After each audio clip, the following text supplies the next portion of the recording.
Hello les amis, alors aujourd'hui, fabrication d'un rack pour ranger les détecteurs.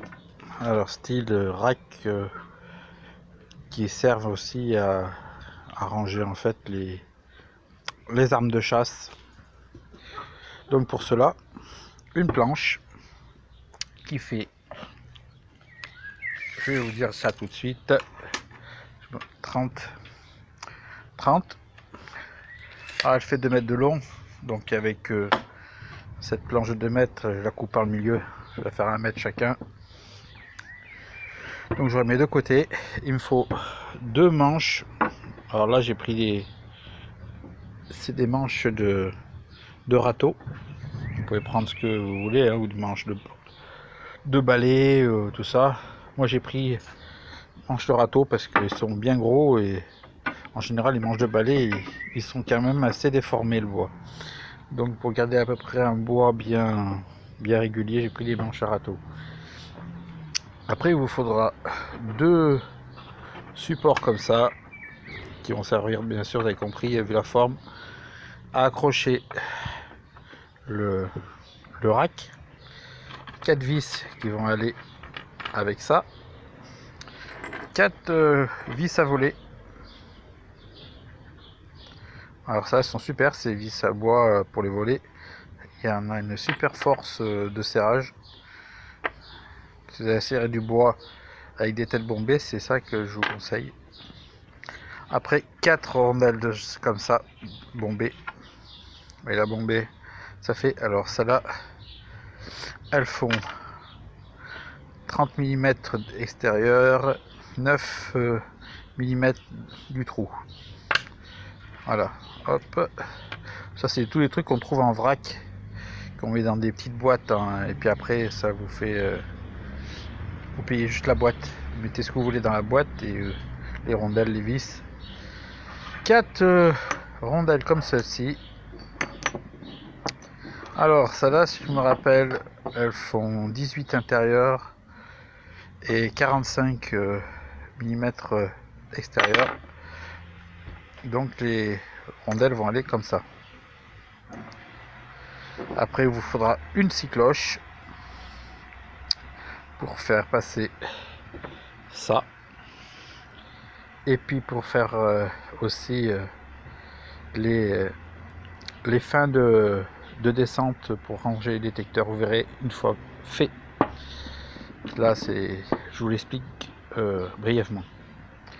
Et pour finir, bah après vous n'êtes pas obligé de prendre ce que j'ai pris là, mais bon, moi je trouvais que c'était un bon compromis en teinte. Il y en a qui aiment pas le marron. Bon là c'est marron quand même, hein. Voilà, vernis satin V33. J'ai pris chêne doré, donc c'est pas foncé, c'est pas clair, c'est entre les deux. Ça, pour ça je dis ça passe bien. Voilà, une fois que vous avez tout ça, prenez votre perceuse, disqueuse, scie, et puis c'est parti. Voilà, j'ai coupé ma planche en deux, donc elle fait 1 mètre chacune. Je les ai bridés ensemble, comme ça quand je fais les trous, et ben je suis exactement au même endroit. Et donc j'ai marqué chaque point là où je vais faire mes trous pour faire passer mes manches. Voilà, allez c'est parti.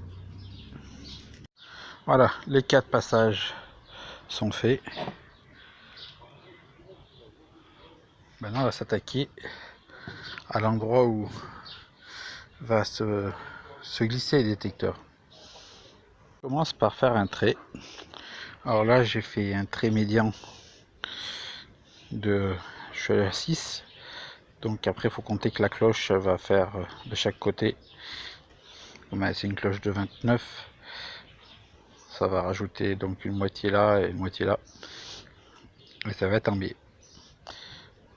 Allez c'est parti, on continue à tracer le reste. Voilà, comme d'habitude dans chaque vidéo, qui c'est qui est là? C'est Daika, ma Daik. Et donc là j'ai déjà fait les trous de fin, Donc là où va s'arrêter le détecteur. Voilà, ça me fait 7 trous.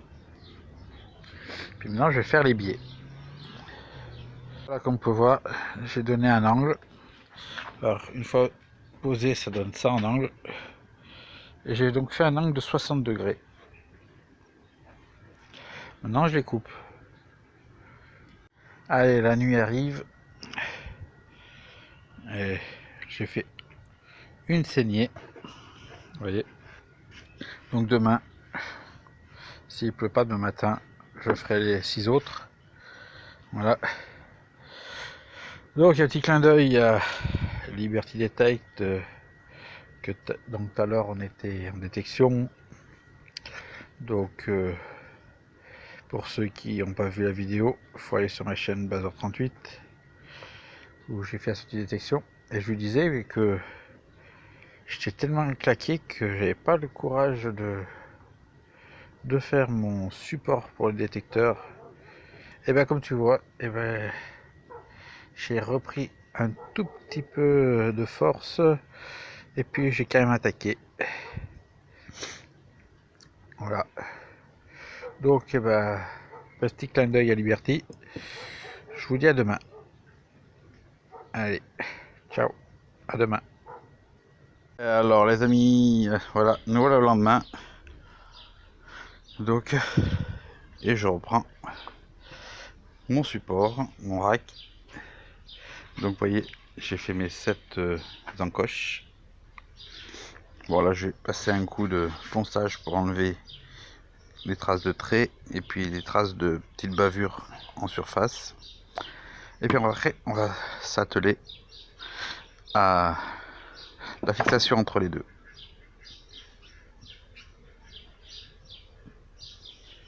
Alors voilà, j'ai coupé mes 4 barres, mes 4 barreaux à 70.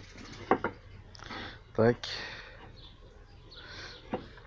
Et maintenant qu'ils sont coupés à 70, ce que je vais faire, au centre là, je vais faire un avant-trou pour pas que quand je rentre la vis, ça ait tendance à s'éclater.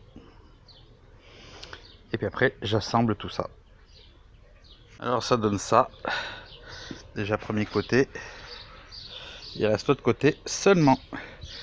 Au début de la vidéo, quand je vous présente le matos qu'il faut, j'ai fait une boulette. Et ben oui, je vous ai dit qu'il fallait 4 de chaque, là, entre les vis, les 2 rondelles.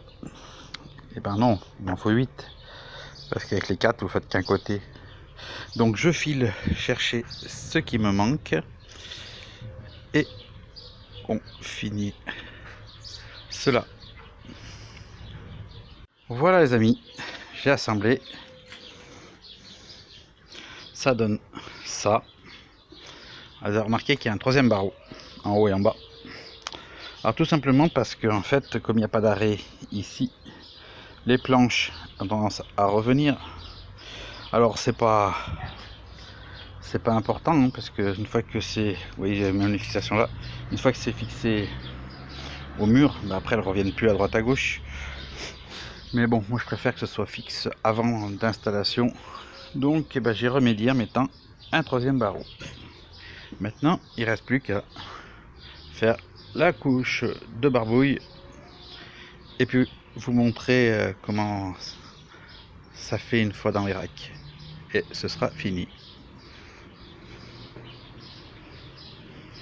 Alors voilà, une fois que c'est passé au vernis, ça vous fait un râtelier couleur chêne doré.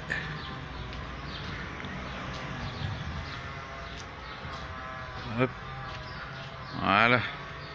Donc je vous montre un par un l'emplacement des détecteurs. Alors il faut savoir que suivant le détecteur que vous avez, la forme de la canne, du boîtier, il va falloir conjuguer où vous mettez exactement le détecteur. Sinon, si vous mettez n'importe où, des fois ça ne se conjugue pas. Donc on est obligé de suivre un ordre. Allez, c'est parti. J'ai donc commencé par mettre l'adventice.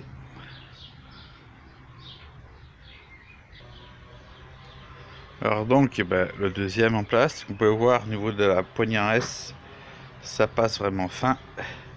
Pour ça je vous dis qu'il faut bien conjuguer les deux.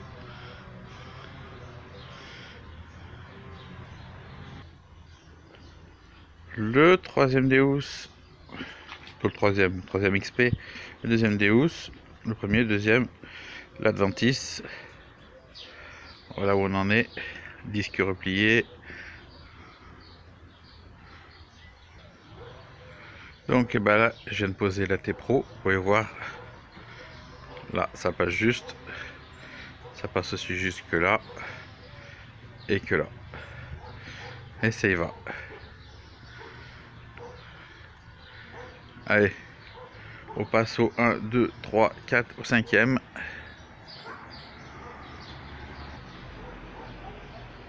Ah, le cinquième, c'est le TX 850 qui a été passé. Vous voyez que le boîtier passe juste sous la poignée du TX.